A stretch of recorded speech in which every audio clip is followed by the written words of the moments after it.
customer communications. No more juggling 2 phones or being tied to a landline. Quo works through an app on your phone or computer so you can run your business from anywhere. If you're tying your own business to your cell phone, it's a lot. It doesn't have to be. And today you can join over 90,000 businesses that are using Quo. Get started free. Plus, get 20% off your first 6 months at quo.com/Theo. That's QUO.com/Theo. And if you have existing numbers with another service, Quo will port them over at no extra charge. Quo. No missed calls, no missed customers. Is there a movie that like you'll never get to make, but you think it would be cool? Like it's so ridiculous? Have there ever been something like that? Well, I mean, right now it's so hard to get any movie made. They all feel like, oh man, I hope I can make this. You know, I've got 2 movies that 2 other scripts that I've written. I had this movie with Bill Murray that I was doing that got shut down. I want to finish that. Why? What happened? Oh, well, Bill Murray was part of this movie we did called Being Mortal. Being Mortal is a book by this gentleman named Atul Gawande. It's all about like end of life issues. It's about stuff, you know, that people my age are dealing with their parents. You know, maybe not all the people my age, people older, but you know, they're getting sick. You got to put them in retirement homes, and you got to figure all this stuff out.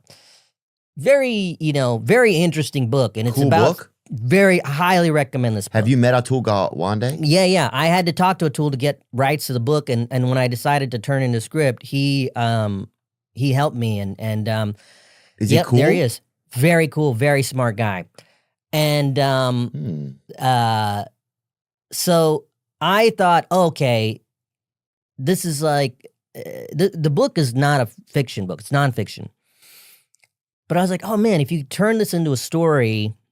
There's things that are funny, even though it's dark, you know? Like, there's things that are funny about, like, you know, you have to go, like, take your parents to, like, or your mom or dad, you have to take them to all these different retirement homes. And, like, they, you know, all these people in his book, they'd always be like, I don't want to be in here. Everybody in here is old. Yeah. It's like, that's people's perspective. Yeah, it's kind of funny. And just like how out of depth you are talking to these doctors. Doctors talk to you like, you know these super complicated things. They're like, anyway, so what do you want to do? If you do this, you know, he might be paralyzed, but if you do this, you know, you're like, wait, what? Yeah, but if you do this, he might be able to do a backflip. And you're like, well, that's a mixed bag. It's so you're just immediately out of your depth. Yeah. But anyway, I read the story and I read the book, and you notice these patterns. Like the parents are like, no, I'm fine. And then they like drive their car through the house or something. And then you're like, oh, we got to take you to home, man. Yeah. You know, that kind of thing. But that's really how it happens though for people. It's really how it happens. And I was like, well, if you did a story about this and the guy was Bill Murray, that could be really funny and really poignant because he, you know, I think about him in like Lost in Translation or Broken Flowers. And he's one of these, he's got this rare ability to be so funny but so grounded and touching and sincere.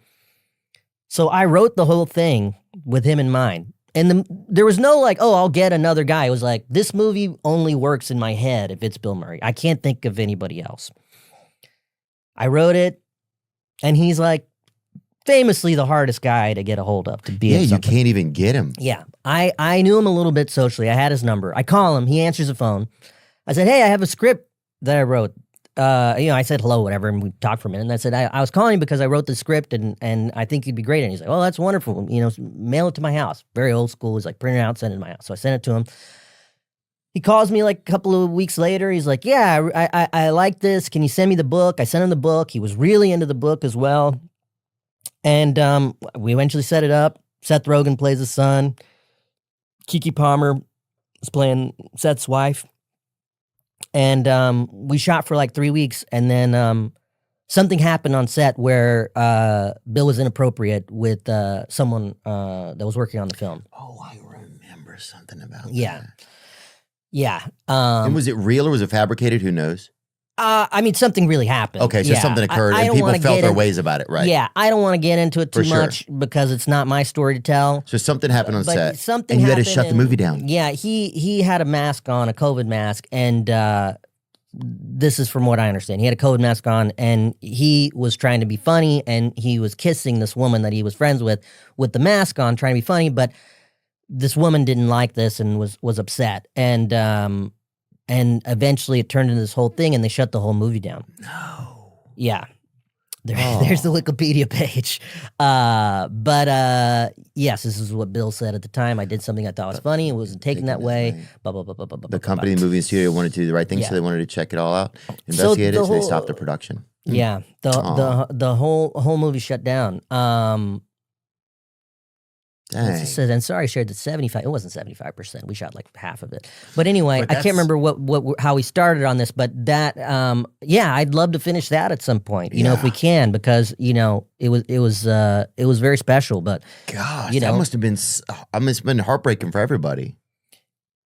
It was, but it was one of those things that was so crazy. I don't think I ever fully processed it. I mean, you want to know something crazy? I remember the week it happened. I was getting married that summer. And my friends had, they wanted to plan some sort of bachelor party for it. Not like I'm not like hey, let's go to the strip club kind of guy. They were like we were gonna go to a restaurant, go to the spa or something like that. Like a very silly kind of thing. Go to like a mathathon or something. Something calm. What's a mathathon? We just do a people bunch are doing of math? Yeah, aggressive. Is that a real people. thing, or did you just make up that word? I don't know, but I could see for some reason I just think you think that's what I'm into? No, I'm not into mathathons. Wait, it's a real thing. It's a fundraising event where you do math. Wow, yeah, it is. Zuckerberg was a mathlete. Andrew Wang was a mathlete. No, Alexander Wang was a mathlete. A lot of those tech bros were mathletes, dude. Alexander Wang, the fashion guy? No, there's a new one. Alexander Wang? That guy died or something, I think. Wait, I don't think he did. This is a different guy. This is a Gen Z billionaire. This is Alexander without the E. A Wang, they call him in the streets, boy. Whoa, he's 28 years old. In the tech trenches, deep in the modem. Is this screen with the guy looking stuff up with you around all the time, or just when you do the podcast? That would be so great. Because I'm the opposite of this. I never look anything up. I don't. You know what my wife said to me yesterday? I don't keep a smartphone on me. I blocked all the shit on the internet. I don't really use the internet. So sometimes I'll just ask my wife stuff the same way you're asking this guy. And she's like, I'm not the internet. I'm your wife. Because what I'm secretly asking without asking is like, can you look that up for me? Because I can't look it up. And she's like, I'm not the internet. Dude, it was a dark moment. You married just to have the internet. That's so great. I just needed to have a smartphone without having one, so that's why I got married. Dude, she said that to me. I'm not the internet. She loves me very much. We were just texting about how much we love each other. But it sounds like look, we believe all that. It's tough, man. It's tough. I mean, I've you're crazy. I've gotten lost and had to call her and been like, hey, where are we? I'm here. I can't find a because I live in London, and there's. You live in London? Yeah, most of the time I'm there because we met in London. We lived there, and your wife is London. Is it don't London? Pull up the ex-girlfriend. She's in some. Some of these are wrong. But anyway, we live in London. We met there, and Does she speak Danish as well? Yeah, she speaks Danish, and I love languages, but Danish is pretty tough. Is it? It's tough, yeah. Is it romantic? Is it considered a romantic language? Oh, this gets us back to the donkey thing. Okay. So she said that, I was like, well, what's like a Danish term of affection? Yeah. Like maybe we can use that. And she said it was like skit. And I was like, that sounds harsh. That doesn't sound very sweet. And we were somewhere where we saw a donkey, and I said, what's the word for donkey? And she said, esel. And she said, esel? Esel. Esel. And she said it was her first word and that she loved donkeys. And I was like, well, why don't we call each other that? And so we started calling each other that. Yeah. And now I have, you see that AE, that's here on this chain, the AE. And that's what led to us meeting the little mini donkey in Nashville. Ooh. Where we are now. Boom. God did. Esel. Esel. Yeah. Oh, you're my little esel. Yeah. Exactly, but like that. Yeah, it's pretty close. Yeah, that's it. Pretty close. You said it right. You're actually saying it better than I do. You're doing the AE, the combined AE. Yeah, that Danish is. It's like, wait a second. Now we're coming up with new letters. You're combining the A and E. I can speak Italian. Okay, my family speaks Tamil. It's an Indian language. I can speak that a little bit. Well, these. But Danish it's a tricky one. Well, a lot of them are mixed, are cis and bi-gender now. Some vowels are.